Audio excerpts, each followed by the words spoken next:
अध्याय 31। परमेश्वर यरूशलेम की रक्षा करेगा। हाय उन पर जो सहायता पाने के लिए मिस्र को जाते हैं और घोड़ों का आसरा करते हैं, जो रथों पर भरोसा रखते क्योंकि वे बहुत हैं, और सवारों पर क्योंकि वे अति बलवान हैं, पर इस्राएल के पवित्र की ओर दृष्टि नहीं करते और न यहोवा की खोज करते हैं। परंतु वो भी बुद्धिमान है और दुख देगा, वो अपने वचन न टालेगा, परंतु उठकर कुकर्मियों के घराने पर और अनर्थकारियों के सहायकों पर भी चढ़ाई करेगा। मिस्री लोग ईश्वर नहीं मनुष्य ही हैं, और उनके घोड़े आत्मा नहीं मांस ही हैं। जब यहोवा हाथ बढ़ाएगा तब सहायता करने वाले और सहायता चाहने वाले दोनों ठोकर खाकर गिरेंगे, और वे सब के सब एक संग नष्ट हो जाएंगे। फिर यहोवा ने मुझसे यूं कहा, जिस प्रकार सिंह या जवान सिंह जब अपने अहेर पर गुर्राता हो और चरवाहे इकट्ठा होकर उसके विरुद्ध बड़ी भीड़ लगाएं, तो भी वो उनके बोल से न घबराएगा और न उनके कोलाहल के कारण दबेगा, उसी प्रकार सेनाओं का यहोवा सीवोन पर्वत और यरूशलेम की पहाड़ी पर युद्ध करने को उतरेगा। पंख फैलाई हुई चिड़ियों के समान सेनाओं का यहोवा यरूशलेम की रक्षा करेगा। वो उनकी रक्षा करके बचाएगा और उसका बिन छुए ही उद्धार करेगा। हे इस्राएलियों, जिसके विरुद्ध तुमने भारी बलवा किया है, उसी की ओर फिरो। उस समय तुम लोग सोने चांदी की अपनी अपनी मूर्तियों से, जिन्हें तुम बनाकर पापी हो गए हो, घृणा करोगे। तब अश्शूर उस तलवार से गिराया जाएगा जो मनुष्य की नहीं, वो उस तलवार का कौर हो जाएगा जो आदमी की नहीं, और वो तलवार के सामने से भागेगा और उसके जवान बेगार में पकड़े जाएंगे। वो भय के मारे अपने सुंदर भवन से जाता रहेगा, और उसके हाकिम घबराहट के कारण ध्वजा त्याग कर भाग जाएंगे। यहोवा जिसकी अग्नि सिय्योन में और जिसका भट्टा यरूशलेम में है, उसी की ये वाणी है। अध्याय 32। धर्मी राजा।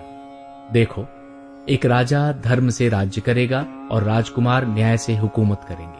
हर एक मानो आंधी से छिपने का स्थान और बौछार से आड़ होगा, या निर्जल देश में जल के झरने व तप्त भूमि में बड़ी चट्टान की छाया। उस समय देखने वालों की आंखें धुंधली न होंगी और सुनने वालों के कान लगे रहेंगे।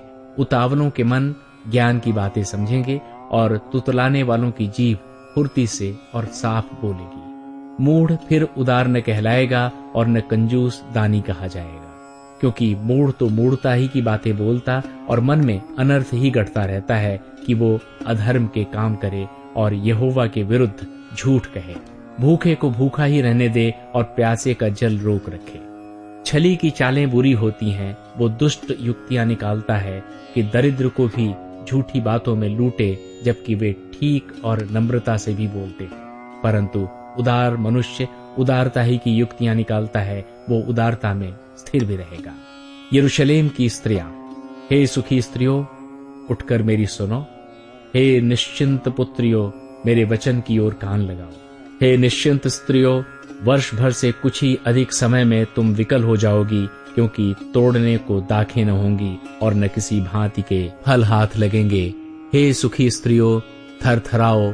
हे निश्चिंत स्त्रियों, विकल हो, अपने अपने वस्त्र उतार कर अपनी अपनी कमर में टाट कसो। वे मनोहर खेतों और फलवंत दाखलताओं के लिए छाती पीटेंगी। मेरे लोगों के वरन प्रसन्न नगर के सब हर्ष भरे घरों में भी भांति भांति के कटीले पेड़ उपजेंगे, क्योंकि राजभवन त्यागा जाएगा, कोलाहल से भरा नगर सुनसान हो जाएगा, और पहाड़ी और उन पर के पहरुओं के घर सदा के लिए मांदे और जंगली गधों का विहार स्थान और घरेलू पशुओं की चराई उस समय तक बने रहेंगे, जब तक आत्मा ऊपर से हम पर उंडेला न जाए और जंगल फलदायक बारी न बने और फलदायक बारी फिर वन न गिनी जाए।